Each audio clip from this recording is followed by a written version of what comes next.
Hello বন্ধুরা, আজ বলবো গীতার 18টি অধ্যায়ের বিষয়বস্তু।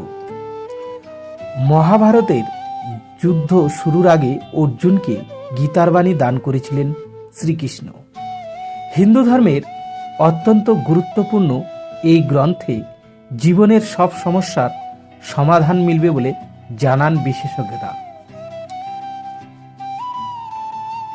সমস্ত গ্রন্থের মধ্যে শ্রীমদ্ ভাগবত গীতাকে সবচেয়ে গুরুত্বপূর্ণ বলে মনে করা হয়। এতে জীবনের সার নিহিত রয়েছে। আবার দ্বাপর যুগে কৃষ্ণের সমস্ত লীলার বর্ণনাও পাওয়া যায় গীতায়। অর্জুন ও কৃষ্ণ সংবাদ গীতায় স্থান পেয়েছে। গীতায় জ্ঞানযোগ, কর্মযোগ, ভক্তিযোগ, রাজযোগ, একেশ্বরবাদ ইত্যাদি আলোচনা করা হয়েছে। ব্যক্তিকে কর্মের গুরুত্ব বোঝায় গীতা। এমনকি শ্রেষ্ঠ মানব জীবনের সার রয়েছে এই গীতার মধ্যে। এতে 18টি অধ্যায় রয়েছে, যাতে জীবনের সঙ্গে জড়িত প্রতিটি প্রশ্নের উত্তর ও সমস্যার সমাধান পাওয়া যেতে পারে। তো জেনে নিই 18টি অধ্যায়ের বিষয়বস্তু। প্রথম অধ্যায়। গীতার প্রথম অধ্যায় অর্জুন বিষাদযোগ। এতে 46টি শ্লোকের মাধ্যমে অর্জুনের মনস্থিতির বর্ণনা করা হয়েছে। অর্জুন নিজের আত্মীয়দের সঙ্গে যুদ্ধে লিপ্ত হতে চান না কুরুক্ষেত্রের সময়। তারপর কৃষ্ণ তাকে কিভাবে সম্মতন করান তা এই অধ্যায়ে বর্ণিত আছে। এবার দ্বিতীয় অধ্যায়, সংখ্যাযোগ। গীতার দ্বিতীয় অধ্যায়, এতে মোট 72টি শ্লোক রয়েছে। কৃষ্ণ অর্জুনকে কর্মযোগ, জ্ঞানযোগ, সাংখ্যযোগ, বুদ্ধিযোগ ও আত্মার জ্ঞান দেন। এই অধ্যায় বাস্তবে গীতার সারাংশ, অর্থাৎ দ্বিতীয় অধ্যায় খুব ভালো করে পড়া উচিত। এবার যাব আমরা তৃতীয় অধ্যায়। কর্মযোগের ব্যাখ্যা পাওয়া যায় এই তৃতীয় অধ্যায়ে। এতে মোট 43টি শ্লোক রয়েছে। এখানে কৃষ্ণ অর্জুনকে বোঝান যে ফলাফলের চিন্তা না করেই ব্যক্তিকে কর্ম করা উচিত। মানে কর্ম করে যাও, ফলের চিন্তা করো না। এবার যাব চতুর্থ অধ্যায়, জ্ঞান কর্ম সন্ন্যাস যোগ। গীতার চতুর্থ অধ্যায়ের বিষয়বস্তু। এতে 42টি শ্লোক রয়েছে। অর্জুনকে শ্রীকৃষ্ণ বলেন ধর্মপরায়ণের সংরক্ষণ ও অধর্মীদের বিনাশের জন্য গুরুর মাহাত্ম্য অনেক বেশি বা কতটা। এবার যাব আমরা পঞ্চম অধ্যায়, কর্ম সন্ন্যাস। গীতার পঞ্চম অধ্যায়। এতে 29টি শ্লোক রয়েছে, যেখানে অর্জুন কৃষ্ণকে জিজ্ঞেস করেন যে কর্মযোগ ও জ্ঞানযোগ এই দুয়ের মধ্যে তার জন্য কোনটি শ্রেষ্ঠ। তখন কৃষ্ণ জানান যে দুটোরই লক্ষ্য এক, কিন্তু কর্মযোগী উৎকৃষ্ট, তাই কর্ম করা থেকে বিরত থাকবেন না। ষষ্ঠ অধ্যায়, আত্মসংযম যোগ। গীতার ষষ্ঠ অধ্যায়। এখানে 47টি শ্লোক রয়েছে। কৃষ্ণ অর্জুনকে অষ্টাঙ্গ মার্গ বা অষ্টাঙ্গ যোগ সম্পর্কে জানান।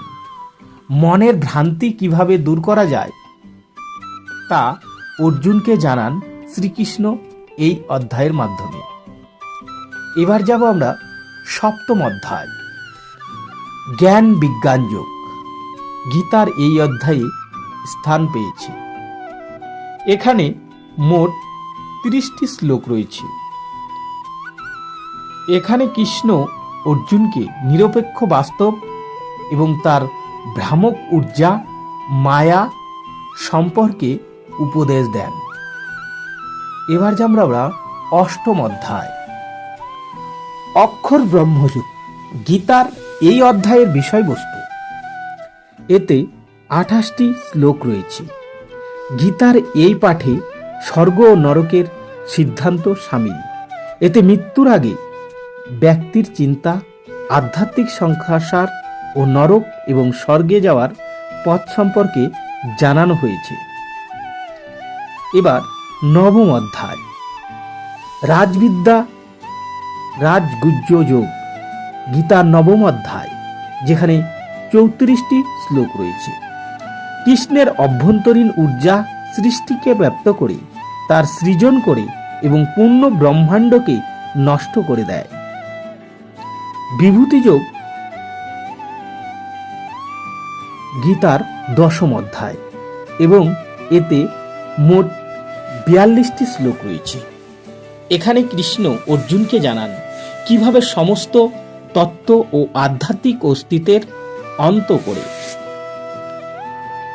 চলে যাব একাদশ অধ্যায়, বিশ্বরূপ দর্শন যোগ গীতার একাদশ অধ্যায়ের বিষয়বস্তু, যেখানে 55টি শ্লোক রয়েছে।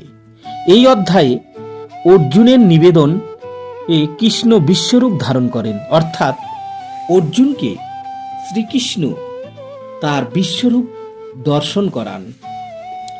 চলে যাব আমরা দ্বাদশ অধ্যায়। 20টি শ্লোকের মাধ্যমে ভক্তিযোগ এই অধ্যায়ে বর্ণিত হয়েছে। ভক্তি মার্গের মহিমা সম্পর্কে অর্জুনকে জানান কৃষ্ণ। এর পাশাপাশি অর্জুনকে ভক্তিযোগের বর্ণনা দেন এই অধ্যায়ে। এরপরে আমরা ত্রয়োদশ অধ্যায়, ক্ষেত্র ক্ষেত্রজ্ঞ বিভাগ গীতার ত্রয়োদশ অধ্যায়ে বর্ণিত হয়েছে। এতে 35টি শ্লোক রয়েছে। এতে কৃষ্ণ অর্জুনকে ক্ষেত্র ও ক্ষেত্রজ্ঞের জ্ঞান দেন, পাশাপাশি শত, রজ ও তমগুণ দ্বারা উৎকৃষ্ট জনিতে জন্ম নেওয়ার উপায় জানান। এরপর যাব চতুর্দশ অধ্যায়। 27টি শ্লোকের মাধ্যমে গণত্রয় বিভাগ যোগ এই অধ্যায়ে বর্ণিত। এতে কৃষ্ণ সত্য, রজ, তমগুণ ও মানুষের উত্তম, মধ্যম ও অন্যান্য গতির সবিস্তার বর্ণনা করেছেন। অবশেষে এই গুণ লাভের উপায় ও এর ফল জানিয়েছেন। এরপর চলে যাব পঞ্চদশ অধ্যায়, পুরুষোত্তম যোগ গীতার পঞ্চদশ অধ্যায়। এতে 20টি শ্লোক রয়েছে। এখানে কৃষ্ণ বলেন যে ঐশ্বরিক প্রকৃতি সম্পূর্ণ জ্ঞানী পুরুষ সর্বপ্রকারের আমার ভজন করেন ও অসুর প্রবৃত্তির অজ্ঞানী পুরুষ আমার উপহাস করেন। এরপর যাব ষোড়শ অধ্যায়ে, দৈবাসুর সংদীপ ভাগ যোগ গীতার ষোড়শ অধ্যায়। এখানে 24টি শ্লোক রয়েছে। এতে কৃষ্ণ স্বাভাবিক রীতিতে ঐশ্বরিক প্রকৃতির জ্ঞানী পুরুষ ও অসুর প্রবৃত্তির অজ্ঞানী পুরুষের লক্ষণ সম্পর্কে জানিয়েছেন। সপ্তদশ অধ্যায়, শ্রদ্ধাতয় বিভাগ যোগ গীতার সপ্তদশ অধ্যায়। এতে 28টি শ্লোক রয়েছে। এখানে কৃষ্ণ অর্জুনকে জানান যে শাস্ত্র বিধির জ্ঞান না থাকলে ও অন্য কারণে শাস্ত্রবিধি ত্যাগ করা সত্ত্বেও যজ্ঞ, পূজা ইত্যাদি শুভকর্ম শ্রদ্ধা ভরে করে থাকেন, তাদের পরিস্থিতি কেমন হয়। এরপর যাব অষ্টাদশ অধ্যায়, মোক্ষ সন্ন্যাস যোগ গীতার অষ্টাদশ অধ্যায়। এতে 78টি শ্লোক রয়েছে। এটি আগের সমস্ত অধ্যায়ের সারমর্ম। এতে অর্জুন কৃষ্ণের কাছে সন্ন্যাস অর্থাৎ জ্ঞানযোগ ও ত্যাগ অর্থাৎ ফলাশক্তি রহিত কর্মযোগের তত্ত্ব জানার ইচ্ছা প্রকাশ করেন।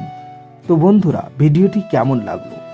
যদি ভালো লেগে থাকে তাহলে কমেন্টে লিখুন জয় শ্রীকৃষ্ণ। আর এই চ্যানেলে যারা নতুন তারা অবশ্যই চ্যানেলটিকে সাবস্ক্রাইব করে পাশে থাকুন নতুন নতুন ভিডিও পাওয়ার জন্য। ধন্যবাদ সবাইকে। আজকের মতো এ পর্যন্তই।